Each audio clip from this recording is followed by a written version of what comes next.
Okay, good morning, class, and welcome to the next lecture of issues in Pakistan economy. Okay, as you know, last time we were studying the topic of agricultural credit. So we have finished that topic, but I would just like to discuss a few things about agriculture credit. A few things you need to know about agriculture credit is that you need to understand कि जो agriculture credit है वो आसानी से मिलता नहीं है। ठीक है, जो फार्मर्स होते हैं उनके लिए क्रेडिट आसानी से अवेलेबल नहीं है। ठीक है, बेसिकली होता है कोई फार्मर अगर कर्जा लेने जाता है किसी बैंक के पास, ठीक है, तो प्रोसीजर्स बहुत लंबे हैं। ठीक है, इट्स अ लॉन्ग प्रोसीजर जिसकी वजह से तंग पड़ जाते हैं। ठीक है, and besides that agriculture credit जो है अक्सर एग्रीकल्चर क्रेडिट के लिए they ask for some kind of security और कोलैटरल। ठीक है, जो कि स्मॉल फार्मर्स प्रोवाइड नहीं कर सकते। एंड उसके अलावा there is also this problem कि जो वो क्रेडिट हासिल करते हैं, ठीक है, फार्मर्स जो क्रेडिट हासिल करते हैं उस पे जो इंटरेस्ट होता है दैट इज वेरी हाई। ठीक है, and similarly we have other issues related to agriculture credit. For example because जो प्रोसीजर्स आर वेरी हाई। ठीक है, फॉर एग्जांपल अगर कोई फार्मर लोन के लिए एप्लीकेशन देता है, ठीक है, तो उसको बहुत सारे डॉक्यूमेंट्स प्रोवाइड करने पड़ते हैं। The procedure is very long and cumbersome. ठीक है, तो उसकी वजह से कई लोग बैंक से क्रेडिट के लिए अप्लाई करना पसंद ही नहीं करते। ठीक है, तो जो लोग अप्लाई भी करते हैं, ठीक है, उन्हें भी जो है कर्जा बहुत देर से दिया जाता है because procedure is very long. ठीक है, so these are some of the things you need to understand about agriculture credit. ठीक है, with that we will end the topic of agriculture credit और हमारा जो नेक्स्ट टॉपिक है that is about agriculture price policy. ठीक है, agriculture price policy basically क्या चीज है? Agriculture price policy is the method of influencing the price of agriculture goods so that it acts as an incentive to produce certain goods in desired quantities।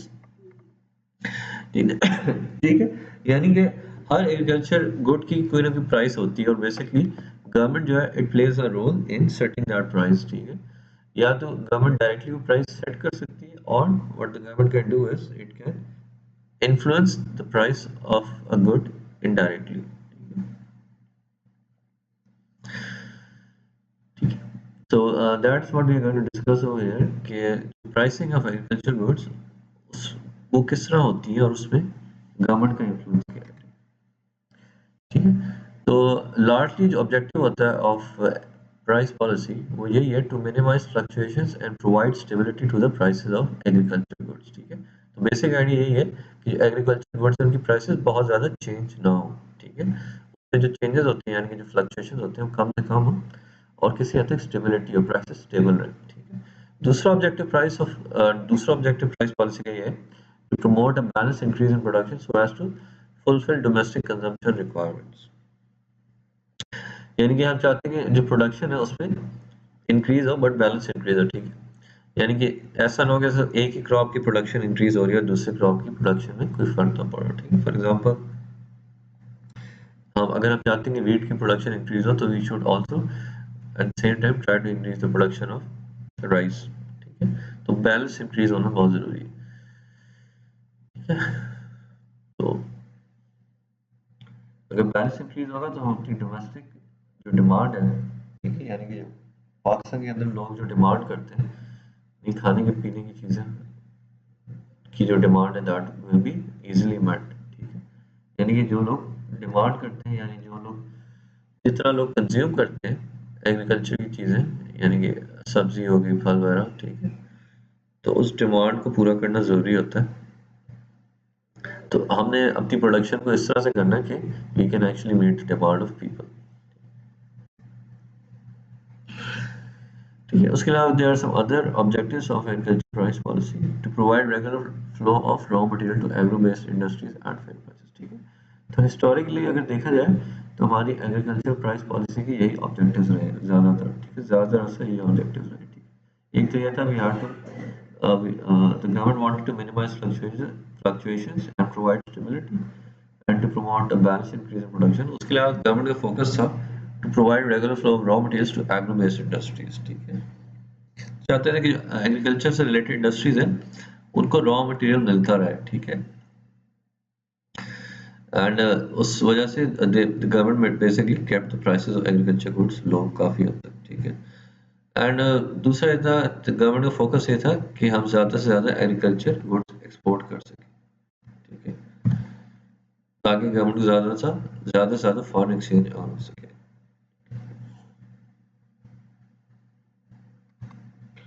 ठीक है, उसके अलावा एक focus ये भी था to maintain a reasonable relationship between prices of agriculture, यानी कि जो एग्रीकल्चर गुड्स है और जो नॉन एग्रीकल्चर कमोडिटीज है उनके बीच में एक रीजनेबल रिलेशनशिप रखते हैं, यानी कि हम चाहते हैं कि एग्रीकल्चर प्राइसेस और नॉन एग्रीकल्चर कमोडिटी प्राइस के बीच में अच्छा रिलेशनशिप रहे, ठीक है, बिकॉज होता ही है कि एग्रीकल्चर की जो चीजें they are often used as raw materials in industrial production, ठीक है। फॉर एग्जांपल अगर आप शुगर प्रोड्यूस कर रहे हो तो उसके लिए आपको शुगर केन चाहिए, ठीक है, व्हिच इज ग्रोन इन, यानी कि शुगर केन जो जमीनों में ग्रो किया जाता है, ठीक है, इट्स एग्रीकल्चर कमोडिटी, ठीक है। तो आप चाहते हैं कि शुगर केन की प्राइस ऐसी हो कि इंडस्ट्री को ज्यादा उससे नुकसान हो, ठीक है। अगर शुगर केन की प्राइस बहुत ज्यादा इंक्रीज हो जाए तो इंडस्ट्रियल प्रोडक्शन में फर्क पड़ेगा, लोग शुगर प्रोड्यूस करना कम कर देंगे, ठीक है। ठीक है, हम पाकिस्तान की में जो एग्रीकल्चर प्राइस पॉलिसी रही, it has gone through different stages, ठीक है। तो हम इसको डिवाइड करेंगे इनटू डिफरेंट स्टेजेस, ठीक है। बिफोर 1960 की बात करेंगे, आफ्टर 1972 की बात करेंगे, ठीक है, and we will also discuss about agriculture price policy in the 80s, ठीक है। सो अगर देखा जाए बिफोर 1960 गवर्नमेंट की एग्रीकल्चर प्राइस पॉलिसी थी, it was totally focused on to provide cheap food to urban consumers and industrial workers, ठीक है। तो इसका फोकस ये था कि जो फूड है उसकी प्राइसेस कम से कम रहे ताकि लोगों को चीप फूड मिल सके, ठीक है, खास तौर पे शहर के लोगों को चीप फूड मिल सके। उसके अलावा इसका फोकस ये भी था to provide cheap raw material to agricultural workers, ठीक है, जिस तरह मैंने आपको बताया कि काफी एग्रीकल्चर प्रोडक्ट्स है और रॉ मटेरियल के तौर पे यूज होते हैं, ठीक है। तो इसका मकसद ये था कि लेट्स अगर किसी फार्मर को शुगर केन चाहिए, ठीक है, तो it should be available at a cheap price, ठीक है। इसी तरह इंडस्ट्री को अगर कोई प्रोडक्ट रॉ मटेरियल चाहिए, it should again be available at a cheap price for the industry as well, ठीक है, ठीक है। और how did the government ensure कि जो एग्रीकल्चर गुड्स हैं, एग्रीकल्चर प्रोडक्ट्स, उनकी प्राइसेस चीप रहे। Government took a couple of steps. Number 1 was था, ये था, government put a heavy export duty on cotton, which kept prices low for the farmers but benefited the local industry. ठीक है? तो government ने export cotton की export पे heavy duty लगा दी, तो उसका असर क्या हुआ? उसका असर ये हुआ कि कॉटन की प्राइस है Pakistan, it was kept very low, ठीक है।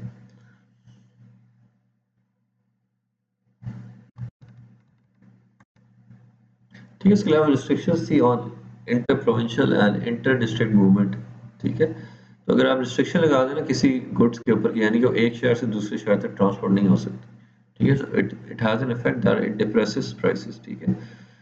तो खास तौर पे वो एरियाज जहाँ पे एक एग्रीकल्चर कमोडिटी सरप्लस से प्रोड्यूस हो रही है, यानी एक्स्ट्रा अमाउंट प्रोड्यूस हो रहा है एग्रीकल्चर कमोडिटी से, ठीक है। फॉर एग्जांपल एक जगह मीट बहुत ज़्यादा प्रोड्यूस होता है, ठीक है, एक गांव में, अगर आप रिस्ट्रिक्शन लगा दें कि भाई आप गांव से बाहर मीट को ले जाके बेच ही नहीं सकते, तो थिंग इज इससे जो मीट की प्राइस है वो नीचे आएगी, ठीक है, ठीक है। उसके अलावा एग्रीकल्चर इंपोर्ट्स गवर्नमेंट ने की एट लो प्राइसेस, जिसकी वजह से लोकल जो प्राइसेस थी वो भी नीचे चली गई, ठीक है। For example government imported for example wheat, ठीक है, तो उससे जो लोकल वीट है उसकी प्राइसेस भी नीचे चली गई, ठीक है। इसके अलावा जो हमारा एक्सचेंज रेट था, इट वाज ओवर वैल्यूड, ठीक है। Over valued exchange rates depress the prices of agriculture exports, ठीक है। तो आमतौर में होता है कि एक्सचेंज रेट क्या होता है? Exchange rate is basically the value of your currency as compare to another currency, ठीक है। तो नॉर्मली हम पाकिस्तान में अपना एक्सचेंज रेट कैलकुलेट करते हैं, यानी कि we calculate the value of Pakistani rupee as compare to US dollar, ठीक है। तो आज अगर let's say the value of Pakistani rupee against US dollar ऐसी है कि $1 is equal to 160 रुपीज, ठीक है। तो इसको अगर हम बढ़ा देते हैं, ठीक है, should make it like $1 is equal to 155 rupees, ठीक है। तो क्या हो रहा है, हमारी करेंसी जो है it's becoming expensive relative to the US dollar, ठीक है। तो आपकी करेंसी यूएस डॉलर के कारण जितनी एक्सपेंसिव होती जाती है, तो आपकी जो एक्सपोर्ट्स हैं इन इंटरनेशनल मार्केट्स, ठीक है, मुल्क से बाहर जाने वाली एक्सपोर्ट्स उतनी ज़्यादा महंगी होती जाती है, ठीक है। यानी कि आपकी करेंसी की value as compare to dollar जितनी ज़्यादा ऊपर जाएगी, आपकी जो एक्सपोर्ट है उतनी महंगी होती जाएगी, ठीक है। तो ओवर वैलिड एक्सचेंज रेट का यही मतलब है कि आपका जो एक्सचेंज रेट था it was higher than the let's say equilibrium exchange rate, ठीक है। आई होप आपको पता है इक्विलिब्रियम एक्सचेंज रेट क्या होता है, ठीक है। इक्विलिब्रियम एक्सचेंज रेट वो होता है कि जहाँ पे सप्लाई एंड डिमांड में करेंसी इज इक्वल। तो एक्सचेंज रेट अगर उससे ऊपर चला जाएगा तो हम कह सकते हैं हमारी जो करेंसी है it is over valued. Currency over value होगी तो आपकी प्राइसेस ऑफ एक्सपोर्ट्स जो नीचे चली जाएंगी, ठीक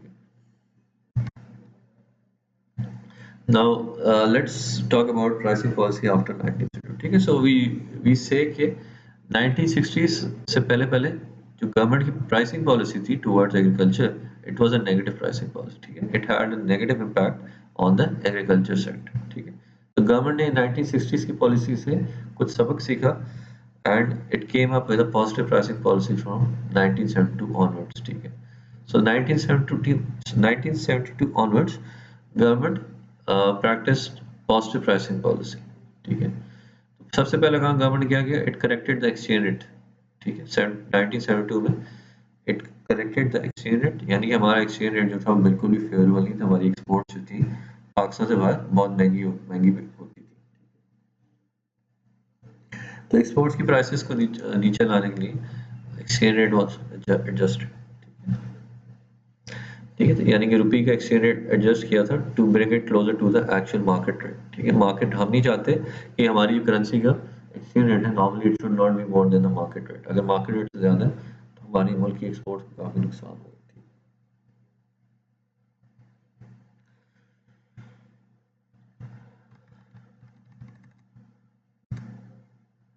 ठीक है। जो एक्सपोर्ट ड्यूटी लगाई गई थी on cotton that was abolished because that was actually depressing the price of agriculture commodity, यानी कि that was having an effect on agriculture prices, और इफेक्ट इस तरह का था कि प्राइसेस जो थी बहुत लो होती थी,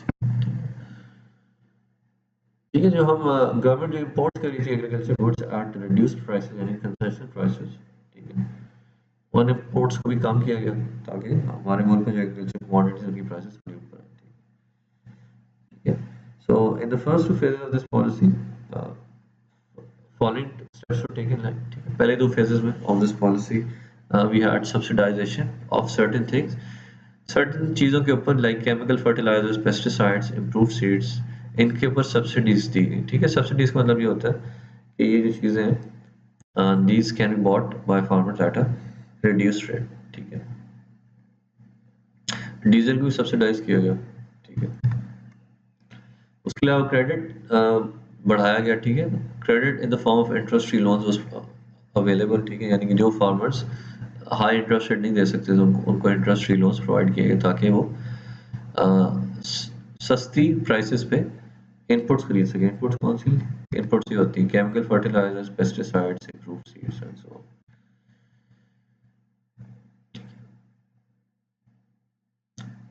ठीक है। So subsidy was also provided in case of bulldozers, ठीक है, ठीक है। इसके अलावा agricultural as well as local consumers were charge relatively low rates and were subsidized by other consumers by offering relatively higher rates,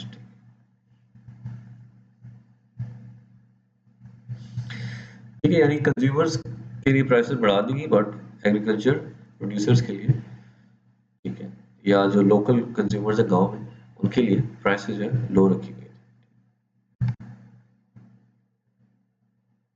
ठीक है। Price फिर बात करते हैं pricing policy after in 1980s, ठीक है। 1980s में गवर्नमेंट ने अगेन अपनी प्राइसिंग पॉलिसी चेंज की, ठीक है। तो subsidies which were offered in 1970 mainly benefited large farmers only, ठीक है। तो बेसिकली 1972 में हुआ क्या था, गवर्नमेंट ने सोचा कि अगर हम काफ़ी चीज़ों के ऊपर सब्सिडी देंगे फार्मर्स को तो इसका इम्पैक्ट है एग्रीकल्चर प्राइसेस पे अच्छा पड़ेगा, ठीक और हमारी एक्सपोर्ट्स भी बढ़ेगी, ठीक है, और एग्रीकल्चर प्रोडक्शन भी बढ़ेगी, ठीक है, but that did not really happen, ठीक है। हुआ ये था कि ये सब्सिडीज ऑफर की गई थी, इसका फायदा सिर्फ लार्ज फार्मर्स को होता, स्मॉल फार्मर्स को नहीं होता, ठीक है। So small farmers were not benefiting from this subsidies, ठीक है।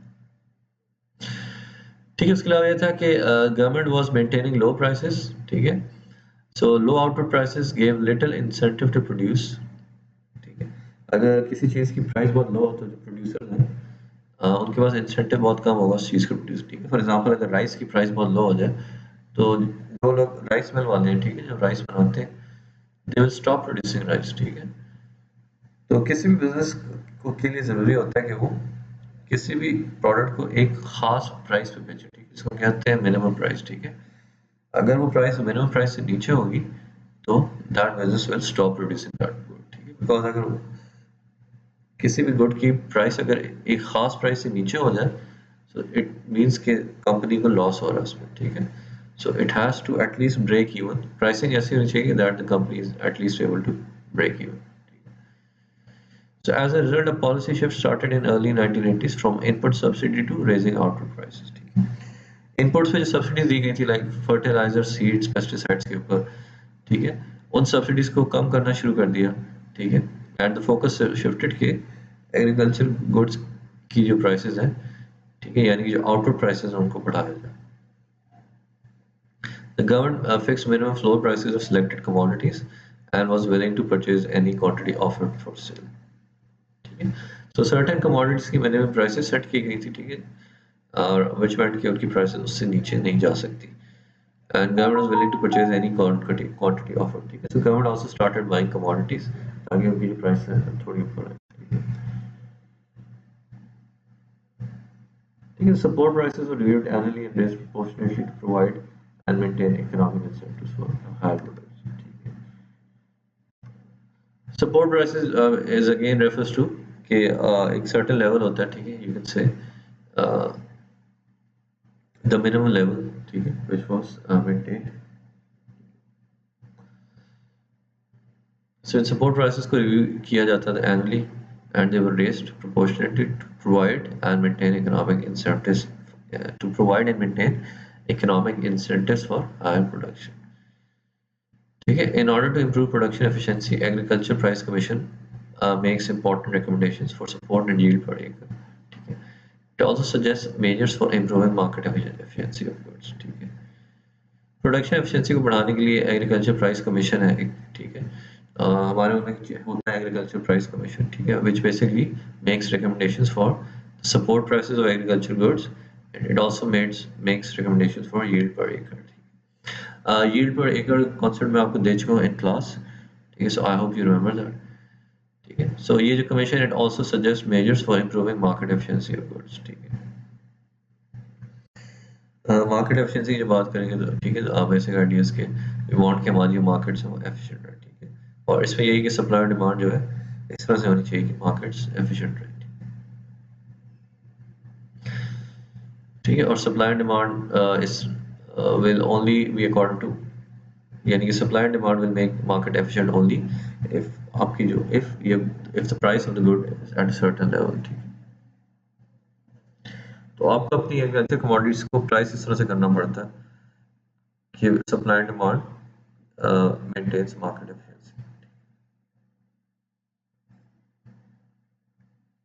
अच्छा, ये जो प्राइस सपोर्ट प्रोग्राम है it's implemented through the departments of food, एसो, cotton and rice export corporation, इनकी कॉर्पोरेशन एंड एग्रीकल्चर मार्केटिंग, ठीक है। Agriculture price commission made recommendations for support prices and yield per एकड़।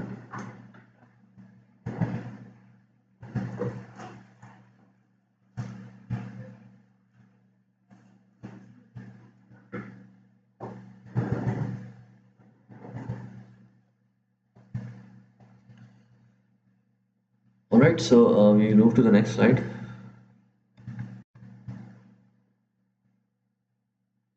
ठीक है, now we'll talk about land tenure system, ठीक है।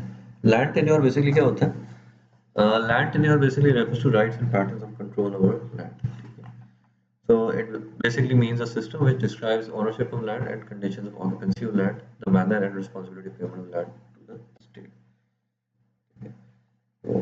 तो होता ये है कि आप जब भी कोई लैंड खरीदते हैं, ठीक है, फॉर एग्जाम्पल आप फार्मर हैं, आपने लैंड खरीदा है, ठीक है, तो you become the owner of that land, ठीक है।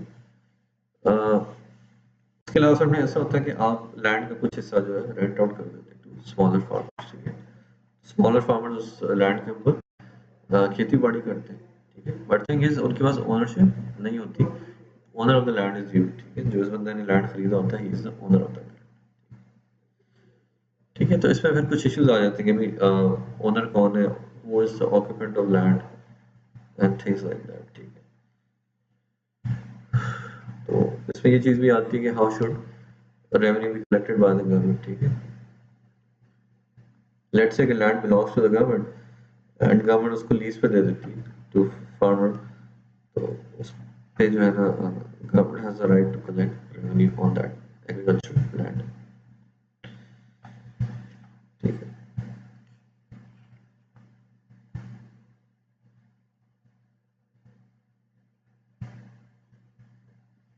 So let's go ahead. ठीक है, land different land in your systems रहे हैं, ठीक है। इन पाकिस्तान हम शुरू करेंगे बिफोर पार्टीशन 1948 से पहले की बात करें, ठीक है, and will move onwards from there, ठीक है। सो सबसे पहला जो सिस्टम था, it was the Ryotwari tenure system. It was introduced by British rulers in Bombay, Madras and Sindh. Under this system every registered holder of land is recognised as its proprietor, ठीक है।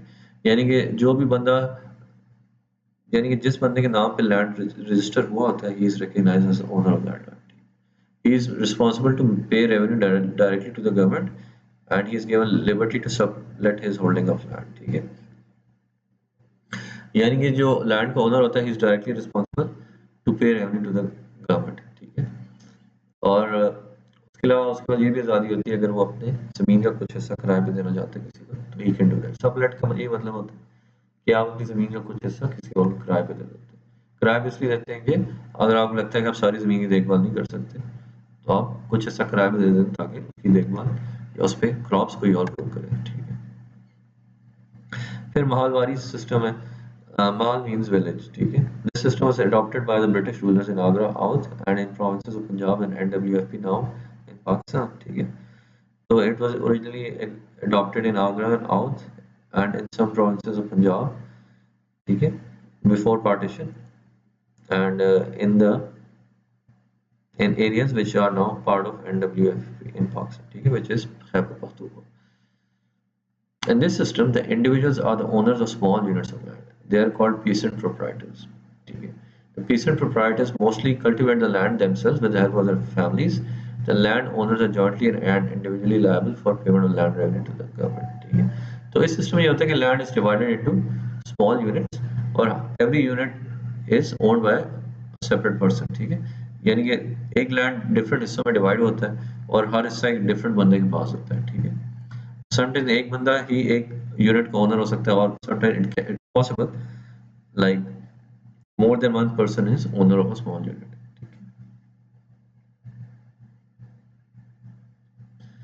ठीक है। जो लैंड ओनर्स होते हैं, they are jointly responsible for payment of land revenue to the government. फिर आया zamindari system, ठीक है। The British created a loyal class by giving them the vast areas of land on permanent basis। Zamindari system में ये हुआ था कि जो ब्रिटिश रूलर्स थे, उन्होंने कुछ लोगों को बहुत बड़ी बड़ी जमीनें दे दी थी, ठीक है।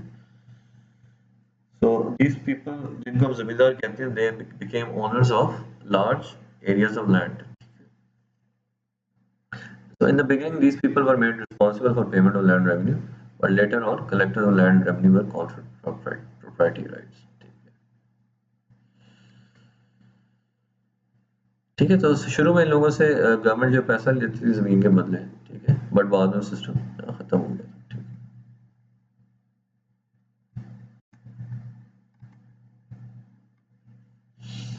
ठीक है, हमारा next topic is land reform. ठीक है, लैंड रिफॉर्म दो तरह के होते हैं, ठीक है। एक होती है land distribution which leads to change in size of ownership, दूसरा है tenancy reforms which lead to improvement in tenancy agreements, ठीक है। मैंने आपको बताया, ठीक है, land can be owned by one person और it can be owned by more than one person, ठीक है। फिर अक्सर ऐसा होता है कि जो लैंड का ओनर होता है, वो लैंड का कुछ हिस्सा किराए पे दे देता है किसी और फार्मर को, ठीक है। तो उस फार्मर को हम टेनेंट कहते हैं। टेनेंट मतलब होता है किराएदार, and tenancy basically refers to किराएदार। ठीक है, ठीक है। तो बेसिक आइडिया ये था कि ये जितनी भी पॉलिसीज थी ब्रिटिश की, ठीक है, लाइक जमींदारी सिस्टम हो गया, एंड इवन ये जो आपका रोटवारी टेन्योर सिस्टम है, ठीक है, ठीक है। तो इसमें जो है ना लैंड जो है it was owned by a few people, ठीक है। बड़े बड़े जमींदार होते थे who owned most of the land, ठीक है। जो छोटे जमींदार होते थे उनके हिस्से में कुछ नहीं आता था, ये बहुत छोटा लैंड आता था, ठीक है। तो लैंड रिफॉर्म का मकसद ये था कि हम बड़े जमींदारों से जमीन लेके छोटे फार्मर्स में जमीन डिस्ट्रीब्यूट कर सकें, ठीक है। बिकॉज हम चाहते हैं कि छोटे फार्मर्स भी जो है अच्छे तरीके से अपना रोजगार कमा सकें। So that was the main purpose, ठीक है। उसके अलावा land reforms also they regulated the relationship between a tenant and a land owner, ठीक है। यानी कि जिस बंदे को आपने जमीन किराए पे दी हुई है, आमतौर पर उस बंदे के साथ अच्छा सलूक नहीं होता, ठीक है। तो इस लैंड रिफॉर्म का ये भी मकसद था कि जो किराएदार है, यानी कि जिन लोगों ने जमीन किराए पे ली हुई है और वो किराए पे खेती बाड़ी करते हैं, उन लोगों को भी राइट्स दिए जाए, ठीक है, और उनके राइट्स प्रोटेक्ट किए जाए, ठीक है। सो नॉर्मली अगर आपने जमीन किराए पे दी हुई है, ठीक है, तो कि आपका हक है कि आप उस किराए और तो काम करने दें, ठीक है। लेकिन उसमें ये होता है कि जो किराएदार होता है उसका भी आउट प्रोड्यूस में एक हिस्सा होता है, ठीक है, जो उसको अक्सर नहीं दिया जाता। So this is an example कि किराएदार के साथ you can say tenants are not given fair treatment by the landowners, ठीक है, ठीक है। So land reform can be described as an integrated program of measures designed to eliminate obstacles to economic and social development arising out of defects in agrarian structure, ठीक है। So land reform is an integrated program of measures which are designed to eliminate obstacles, यानी कि obstacles को remove करना is the main purpose of land reform, because अगर land reform नहीं होगा तो there will be significant obstacles to economic and social development, ठीक है। So let's talk about objectives of land reform, ठीक है। लैंड रिफॉर्म के सोशल ऑब्जेक्टिव्स हैं, it also has political objectives, ठीक है। यानी कि लैंड रिफॉर्म क्यों किया गया, उसका एक ऑब्जेक्टिव ये था, it is important that tiller of the soil should have a fair treatment at the hand of the owner of it, ठीक है। यानी कि जो लोग जमीन के मालिक, यानी कि जो लोग जमीन पे काम कर रहे होते हैं, ठीक है, they should be treated fairly by the owner of that land, ठीक है। उसके अलावा है पॉलिटिकल ऑब्जेक्टिव्स में land reform is needed for achieving political stability to reduce influence of feudal lords, ठीक है। अगर बहुत बड़े बड़े जमींदार आ जाएंगे तो पॉलिटिशियंस का इन्फ्लुएंस कम हो सकता है, ठीक है। तो इसलिए लैंड रिफॉर्म की भी जरूरत है। उसके अलावा land reform is also needed for agriculture development. अगर आप चाहते हैं आपके मुल्क में एग्रीकल्चर सेक्टर ऊपर जाए, एग्रीकल्चर आउटपुट इंक्रीज करे, तो लैंड रिफॉर्म का वहाँ पे इंपॉर्टेंट रोल है, ठीक है। तो बेसिक आइडियाज, आप जैसे बड़े बड़े जमींदारों को जमीनें नहीं देनी, उनके राइट्स प्रोटेक्ट नहीं करने, you also have to protect the rights of smaller farmers, ठीक है। Tenancy reforms encourage tenants to make permanent improvements such as leveling of land, drainage, tube wells, etc. ठीक है। सो टेनेंट्स में आपको बता चुका कौन होते हैं, ठीक है। सो लैंड रिफॉर्म का एक इंपॉर्टेंट हिस्सा था टेनेंसी रिफॉर्म्स, ठीक है। सो टेनेंसी रिफॉर्म्स का मकसद ये था कि टेनेंट्स को इस तरह की फैसिलिटीज प्रोवाइड की जाए ताकि they can make improvements in their land. Improvements किस तरह की, levelling of land, drainage, tubewells, ठीक है। और ड्रेनेज होते हैं, आप रास्ते बनाते हैं जिसमें पानी फ्लो करता है आपके खेतों में, ठीक है। उसके अलावा अगर आपने ज़मीन को लेवल करना है, ठीक है, बराबर करना है, so that is called levelling of land. Tubewells जो है बेसिकली खेतों में पानी प्रोवाइड करती है, ठीक है। लेट से बारिश अगर कम होती है तो आप ट्यूबवेल से थोड़ा पानी ले सकते हैं खेतों में पानी देने के लिए, ठीक है, ठीक है। फिर लैंड रिफॉर्म का ये मकसद भी था टू इंक्रीज पीसेंट प्रोप्राइटरशिप, ठीक है। यानी कि पीसेंट्स होते हैं जो लैंड पे काम कर रहे होते हैं, ठीक है, अक्सर they are not owners of the land, ठीक है। तो इसका मकसद ये था कि जो पीसेंट्स हैं उनको भी हम लैंड में ओनरशिप दे दें, ठीक है। यानी कि नॉर्मली होते हैं पीसेंट्स जो है they work on land owned by a big feudal Lord, ठीक है। और इन पीसेंट्स के पास ओनरशिप नहीं होती, जिसकी वजह से बहुत कम पैसे कमा पाते हैं, ठीक। तो इसका मकसद ये था कि इन स्मॉल पीसेंट्स जो है इनको यानी कि जो स्मॉल फार्मर्स हैं उनको लैंड ओनरशिप दे दी है ताकि उनकी इनकम बढ़े। And another purpose of land reform was to increase revenue for the government. ठीक है, गवर्नमेंट भी चाहती थी कि उनका रेवेन्यू इंक्रीज करे। ठीक है, ठीक है, so land reforms are needed to break up large estates and small farm sizes for distribution to the farmers। ठीक है, अगेन लैंड रिफॉर्म्स का मकसद ये है कि बड़ी बड़ी ज़मीनों को छोटे छोटे फार्म्स में डिवाइड किया जाए ताकि दो small farms can be given to smaller farmers. ठीक है, so land reform is mainly carried out to improve agriculture productivity. यानी कि मैंने बताया आपको लैंड रिफॉर्म का मकसद ये होता है कि एग्रीकल्चर आउटपुट इंक्रीज कर सके। ठीक है, eight the same time agriculture productivity भी इंक्रीज हो। ठीक है, so land reforms have been introduced in Pakistan three times in 1948, 1959 and 1977।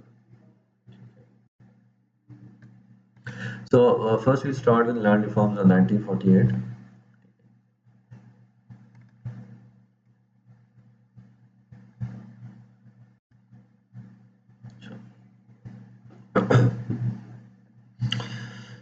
So land reform 1948 में क्या होता है? Land Reform Committee of All India Muslim League in 1948 formed a land reform committee। ठीक है, so 1948 में All India Muslim League ने एक land reform committee बनाई। The main recommendations were as follows: all the Jagirs as well as property rights of such land as awarded as inam by the British regime should be taken over by the government without compensation। ठीक है, तो इस committee ने ये decide किया कि जो land British rulers ने बड़े जागीरदारों को दिया था, ठीक है, that land should be taken away by the government. ठीक है, यानी कि गवर्नमेंट उस ज़मीन पे कब्जा कर ले।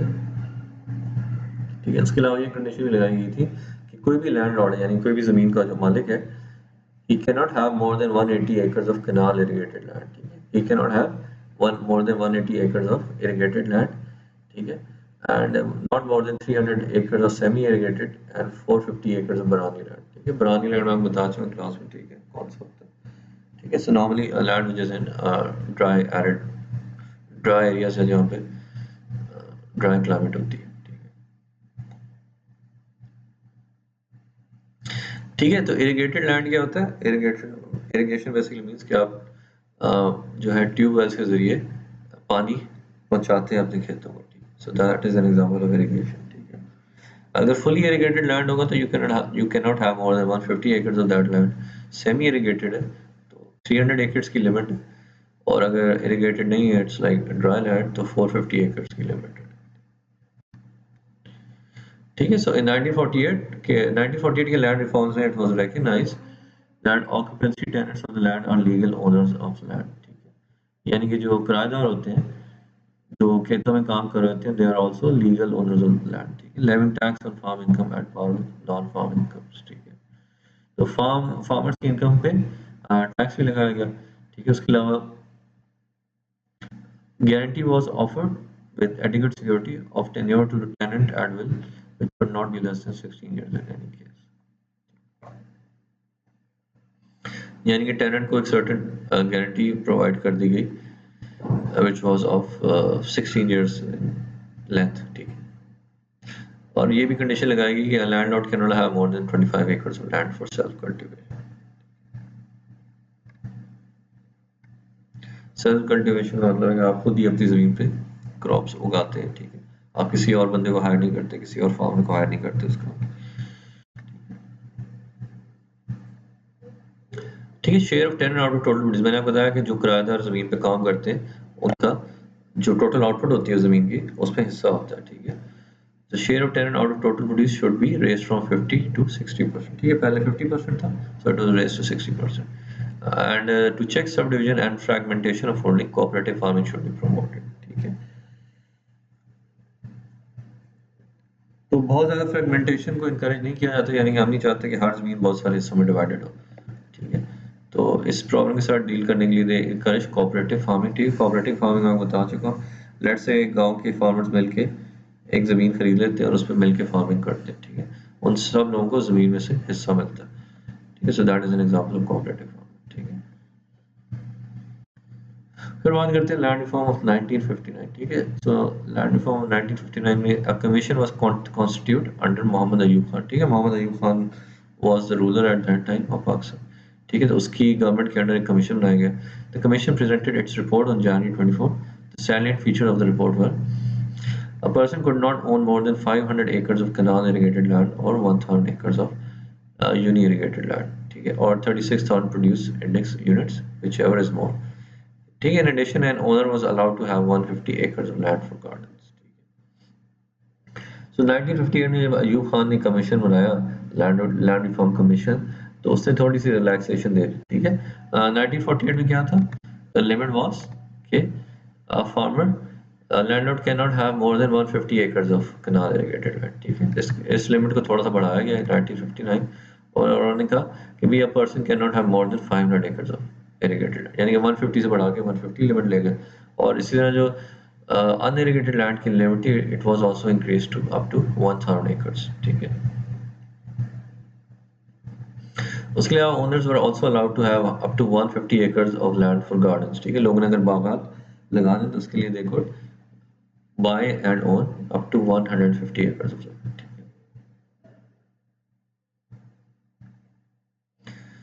ठीक है. जो एक्सेस लैंड गवर्नमेंट ने खरीदा था वो उन्होंने छोटे किराएदारों में डिस्ट्रीब्यूट कर दिया. तो सेल प्रोसीड यानी कि लैंड बेचने के बाद जो प्रोसीड आती थी, यानी कि लैंड बेचने से जो पैसा गवर्नमेंट कमाती थी, it was put in a separate fund. Jagirs को एबॉलिश किया गया. Every kind of jagir, religious, charitable और एजुकेशन वाज एबॉलिश्ड. ठीक है. ये कंप्लीटली ट्रू तो नहीं है, but we can believe this happened. ठीक है. उसके अलावा टेनेंट्स को थोड़ी ज्यादा प्रोटेक्शन दी गई. Illegal ejectment of tenants was prohibited. ठीक है. यानी कि आप किसी किराएदार को हायर करके उसको बाद में बिला वजह के निकाल नहीं सकते थे. ठीक है. या इलीगली उसको निकाल नहीं सकते थे. ठीक है. तो अगर आपने उसको निकालना भी, you have to follow a legal procedure. ठीक है. और अगर आप उसको लीगली निकालते भी हैं, then it was your responsibility as owner of the land कि उसको आप ऑल्टरनेट लैंड प्रोवाइड करें. ठीक है.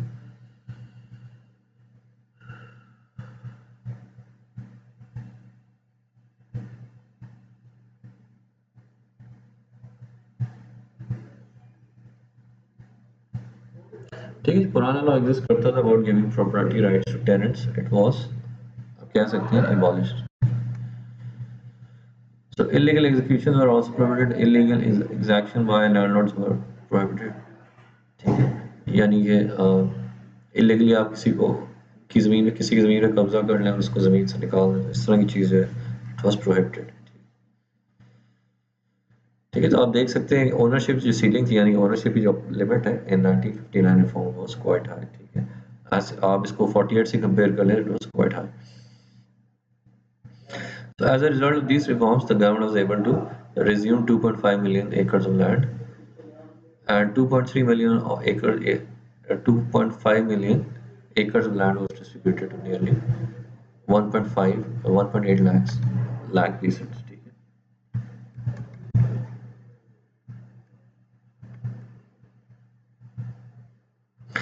ठीक है. तो 1959 का रिफॉर्म था काफ़ी हद तक सक्सेसफुल था. ठीक है. गवर्नमेंट ने तकरीबन 2.5 मिलियन एकड़ ऑफ लैंड जो है हासिल कर ली वापस. ठीक है. And it was also able to distribute up to 2.3 million एकड़ of land to nearly 1.8 lakh farmers या पीसेंट्स. ठीक है.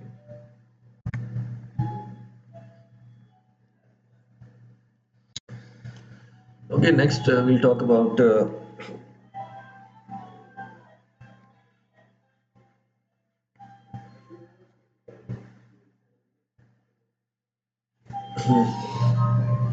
next we'll talk about land reform in 1972. ठीक है. तो इस लेक्चर को यहीं ख़त्म करते हैं, and I will discuss the land reform of 1972 in the next lecture.